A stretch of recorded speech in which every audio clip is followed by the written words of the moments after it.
ஒரு இனம் காணும் உணர்வு வரும். அப்புறம் இங்கே தான் போனோம் திரும்பி வந்தோம்னு ஒரு உணர்வு இருக்கும். இது ஆஸ்ட்ரல் ப்ரொஜெக்ஷனை போட்டு பாருங்கள் தெரியும். இதுவும் ஒரு எலிவேஷன் ஆஃப் இன்டெலிஜென்ஸ்னு சொல்கிற மாதிரி எலிவேஷன் ஆஃப் சோல் எலிவேஷன்ஸ். ஆத்மாவினுடைய எலிவேஷனை பற்றி பேசி கொண்டிருக்கிறோம். முதலிலே எங்கு போனது? கனவிலே எங்கேயெல்லாம் போகுது நம்மிடமிருந்து ஏதோ ஒன்று, எங்கேயோ பயணம் பண்ணிட்டு திருப்பி நமக்குள்ளே காலையில் எழுந்தவுடன் விழித்தவுடன் வந்து விடுகிறது என்று கூறுகிறோமே, அது மறுபடியும் நம்மள்ட்ட தானே, நம்மள்ட்ட இருந்தானே பார்த்துருக்கு, மறுபடியும் நம்மள்ட்ட வந்து விடுகிறதோ.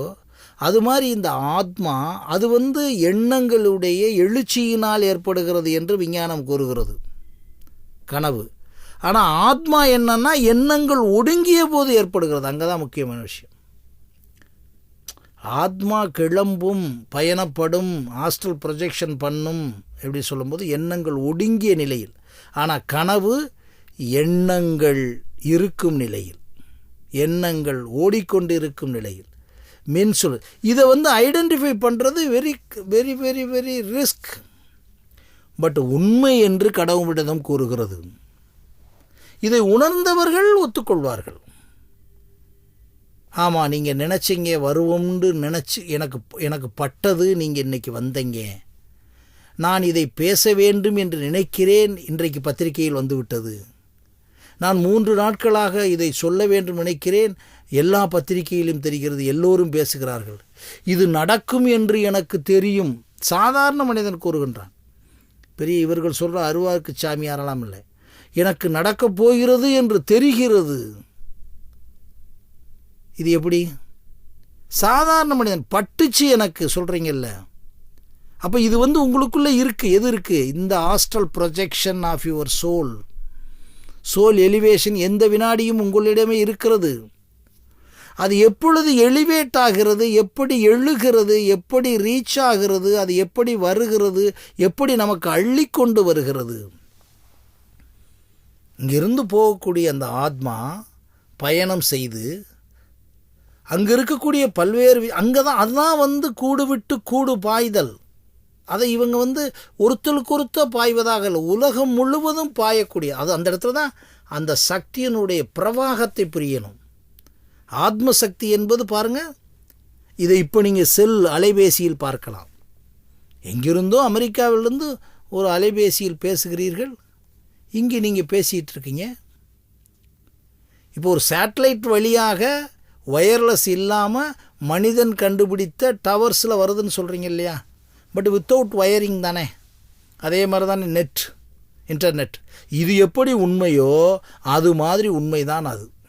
ஏன்னா இன்றைக்கி இருக்க எளிமையான விளக்கம் தான். இன்டர்நெட்டை போட்டு கம்ப்யூட்டரை வச்சுக்கிட்டு இருக்கீங்க. இப்போ நினச்சி பாருங்கள், கம்ப்யூட்டர் என்பது உங்களுடைய மூளை. அந்த கம்ப்யூட்டர்லேயும் ஒழுங்காக வைரஸ் இல்லாமல் இருக்கணும் இல்லைங்களா? அப்போ தான் எண்ணம் ஒடுங்கிய நிலை. அதுக்கு மவுஸ் வேணும் இல்லைங்களா? மவுஸ் இல்லாமல் நீங்கள் கம்ப்யூட்டரை இயக்கிட முடியாது இல்லையா? வச்சுக்கிட்டே இருந்தாலும் தொடணும் இல்லையா? அப்போ அந்த மவுஸ் என்பது என்ன? அங்கே தான் உங்கள் இயக்கத்தை புரிய முடியும். எண்ணம் ஒடுங்கி இருக்கும்போது எலிவேட் ஆகும். அந்த எலிவேட் ஆகிறத உணர்றது தான் அந்த விஷயம். அது ஆரம்பத்தில் தெரியாது. இப்போ சொன்ன பட்டுச்சு, எனக்கு தெரியும், எனக்கு படுது, நான் நினச்சதெல்லாம் நடக்குது. பல பேர் பேசிக்கிட்டு இருக்கீங்க. உங்களுடைய வாழ்க்கையில் எல்லாருக்கும் தெரியும். அப்போ தான் நீங்கள் கொஞ்சம் தவறாக சிந்திச்சிருக்கலாம் அல்லது புரியாமல் சிந்திச்சிருக்கலாம். இதெல்லாம் ப்ராசஸ் நடந்துக்கிட்டே இருக்குது. இன்றைக்கு அதை விஞ்ஞானம் மூளை என்று சொல்லிவிட்டு சந்தோஷம். ஆனால் உங்களுக்குள்ள நடந்துக்கிட்டு இருக்க ஒரு விஷயம் ஒரு சக்தியின் விளைவாக இருக்கிறது என்று பல ஆயிரம் ஆண்டுகளுக்கு முன்னாலே ஆத்மா என்று பெயர் சொல்லப்பட்டிருக்கிறது. அப்புறம் இது எப்படி இந்த விஞ்ஞானம் இல்லாமல் போகும்? இதற்கு நாம் நினைக்கிற விஞ்ஞானம் அதில் இல்லை. சுவாமி விவேகானந்தர் கூறுவது போல புவியீர்ப்பு சக்தி என்பது ஆல்ரெடி இருக்குதுங்க. இப்போ புவியீர்ப்பு சக்தியை விஞ்ஞானம் கண்டுபிடித்திருக்கிறது என்று சொல்லுகிறோம். இந்த உலகத்தினுடைய இயக்கத்திற்கு முழுமையான காரணம் சிக்மண்ட் ஃப்ராய்டு சொன்னார், செக்ஸ் என்று சொன்னார். இப்போ ஆமா என்று கூறுகிறார்கள். இப்படி ஒவ்வொன்றா பாருங்களேன். பட் அது இருந்தது. இந்த இருப்பு இருக்கிறதே, பசியை யார் உருவாக்கியது என்றால் சொல்லிவிட முடியாது. காமத்தை யார் உருவாக்கியது என்று சொல்லிவிட முடியாது அல்லவா? அப்போ இந்த பூமி வந்து எங்கேயுமே நிறைந்திருக்கு பல கோடி ரகசியங்கள். அந்த பல கோடி ரகசியங்களையும் உணரக்கூடியது நம்முடைய குறிப்பிட்ட அறிவல்ல. இந்த ஆத்மாவிலிருந்து கிளம்பினால், அது பயணம் பண்ணால், அந்த பயணத்தில் இருக்கக்கூடிய இந்த ரகசியங்களாம் ஒட்டினால், அந்த ரகசியங்களெல்லாம் திருப்பி அந்த குறிப்பிட்ட பரிசுத்தமான ஆத்மாவிற்குள் திரும்பி வரும் என்பதை உணரும் போதுதான் வெளிப்பாடுகளிலிருந்து புரிந்து கொள்ள முடியும். ஒன்றுமே படிக்காத ரமணர் இவ்வளவு பேசுகிறாரே, அந்த இடத்தில் தான் நாம் என்ன அலறுகிறோம்? இது இறைவனுடைய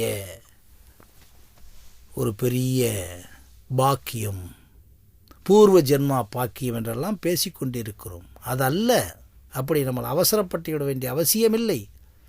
ஒவ்வொரு விஷயமும் ஆத்மாவினுடைய ரகசியத்தை கொஞ்சம் இதை சிந்திக்கணும்.